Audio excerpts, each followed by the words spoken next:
Hello my friends and welcome back. Thank you very much for being with me again today. I found an article a while ago and I was sick while that article came up and I was incapable of laughing that article or about that article. Now I'm going to try to make sense of it and I will share with you. It's very, I don't know, it could be ridiculous but it could be serious. I don't know if these guys are talking about it like in a serious way and what exactly they mean. Now, have you ever heard about a Ukrainian king? I personally didn't. And not because I'm a knowledgeable person on Ukrainian history, but I never heard of a Ukrainian king. Have you heard of a Ukrainian emperor? I didn't hear. Maybe I know Tsar or anything like that. I don't know, Taras Bulba or something, I don't know. But I never heard about a Ukrainian king. Well, guess what? The Ukrainians are saying something about the monarchy. Now, I'm not certain which monarchy. It could be the British monarchy. Maybe Meghan and her ginger boy will get to take over Ukraine. I mean, things are so crazy nowadays that everything is possible. So let's see what's going on here.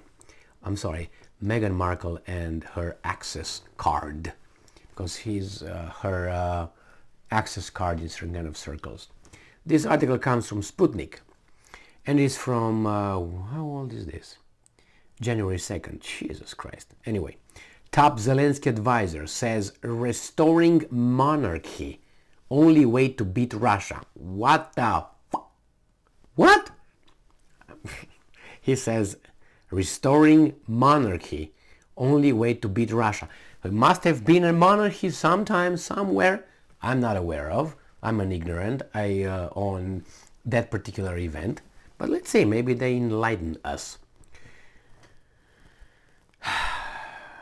In remarks evoking a famous fictional fantasy series, Arestovich claimed a return of the king is required to defeat the Russian Federation in ongoing hostilities. One of Ukrainian President Vladimir Zelensky's top advisors, that means he's smart, must be if he's an advisor, top, has risen eyebrows, say what? By, come on, cooperate, by claiming that Ukraine becoming a monarchy is the, and I'm quoting, only way to fully defeat Russia.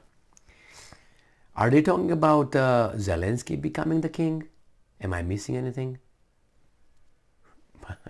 Restoring. Restoring, it means it used to be something and you just restore it, put it back. In bizarre comments alluding to J.R.R. Tolkien's fantasy epic, The Lord of the Rings, Alexei Arestovich insisted that, and I'm quoting, if we are in the Lord of the Rings script, a return of the king must happen. Man, I don't know what to tell you. Let's move on. And I'm quoting, is Ukraine ready for a monarch? End quote. He asked in an interview Sunday with Ukrainian musician Oleg Skripka. So he doubled down on his stupidity, I guess. Let's quote him here. And I'll tell you, if you think rationally, rationally, and I tell you, if you think rationally, let's do it, my man, let's do it. It's a challenge. The only way to kill everything that is coming at us from Moscow is to declare a monarchy. Arestovich concluded. So he first says that if you think rationally, then the only solution is to declare Ukraine a monarchy. Or I need more than that. I don't know. I'm not talking about good wine now. I'm talking about arguments, evidence, something. The advisor did not clarify who envisioned becoming the new crowned head of Ukraine should Zelensky implement his suggestion. Yes, I'm paying attention. I'm all ears.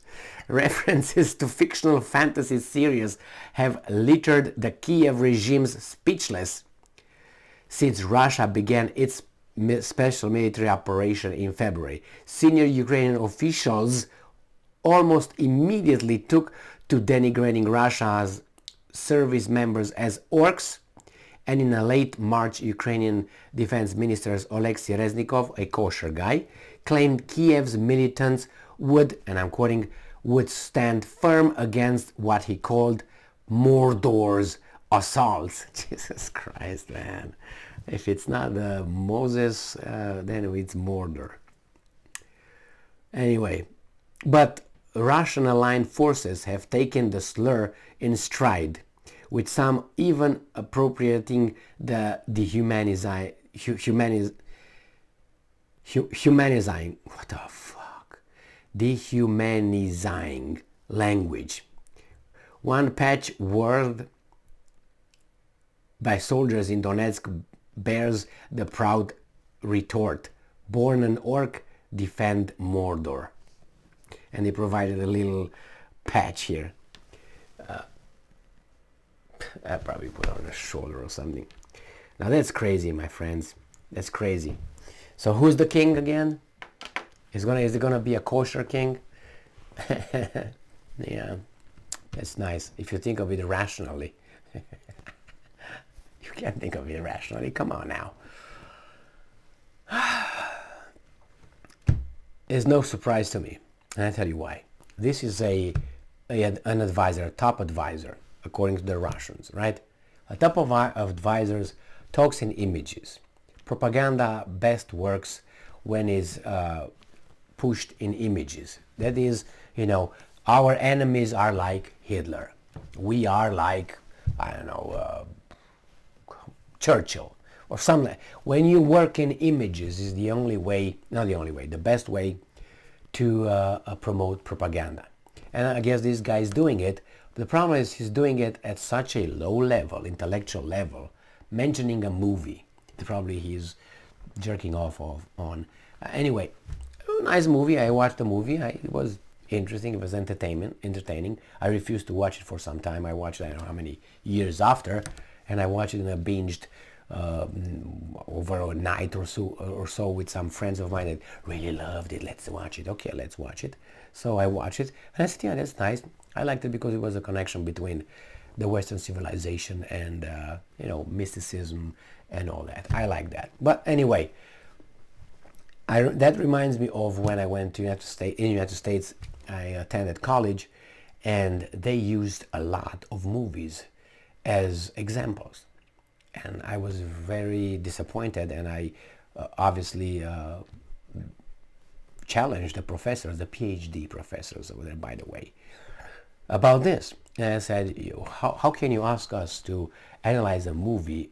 It was a psychology class.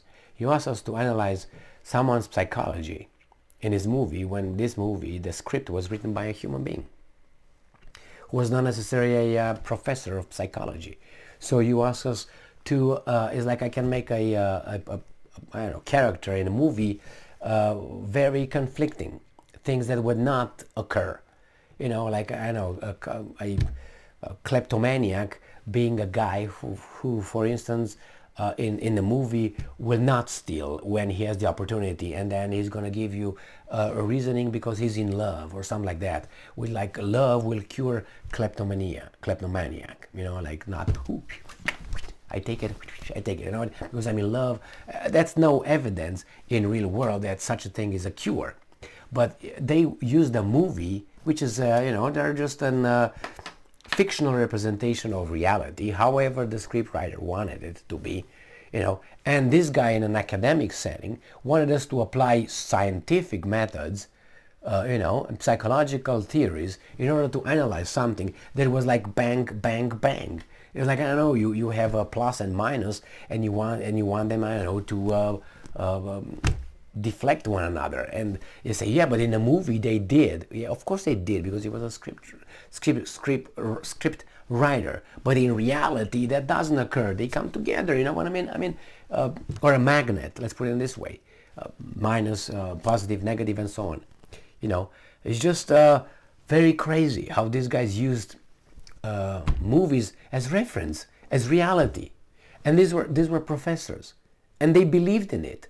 I understand the students, 18, 19, 20, 20, 20, and so on, but really you cannot figure it out. So the same, this guy is talking about Return of the King, and Jesus Christ. I mean, he's still there. But he's an advisor of a country that we give, what, $60 billion in the end? I mean, last year, just in military and all that, it's like, I don't know, like $60 billion, like almost as much as the budget of the Russian Federation, the military budget. To these guys that talk about the Return of the King and the orcs and the Mordor and the elves probably, and whatever, Return of the King, let's kill them. I mean, let's be serious. I mean, we're adults. We can look at these guys being, what the fuck, how old are you? How old are you? How much is 1 plus 1? Let's start with that one. How many continents are on this planet? Give me three, I don't know, classical composers. Okay, give me the names. Okay, now give me 3 classical compositions. Basic test for an adult. Okay, among others, I would ask certain kind of things. Okay, give me the capital of, I don't know, of Great Britain. I mean, if you don't know, you got a really problem, and so on. Little things. Tell me the approximate population of, I don't know, China is 100,000 people, is 1.4 billion people, or is, I don't know, 50 billion people. I mean, it's so idiotic that you I mean, even if you don't know the exact, okay, it's 1.4 or something like that. It can be 100,000. It can be 40 billion. But people, you might be surprised. So anyway, this is a top advisor of the Ukrainian. Yes, we're going to become a monarchy. We're going to restore the monarchy. What monarchy are you talking about? Anyway, maybe, and I do not want to subscribe to this thing, I give him, a little bit of, cut him some slack. He's so deep that I'm just off. I can't figure it out. Maybe he's so deep, he's talking such a frequency that I can't tap to it because I don't have the frequency. I'm not able. I'm incapable. I'm a little bit retarded, Like with the radio, you can't catch all the gamma, whatever you call it, of the whole wavelength. So maybe it's me. But it's been a long time ago when I was like, oh, maybe it's me. No, I'm done with that for a long time. Okay, no, it's you. Thank you very much for being with me again today. Stay strong, stay smart, look for the truth, and be just.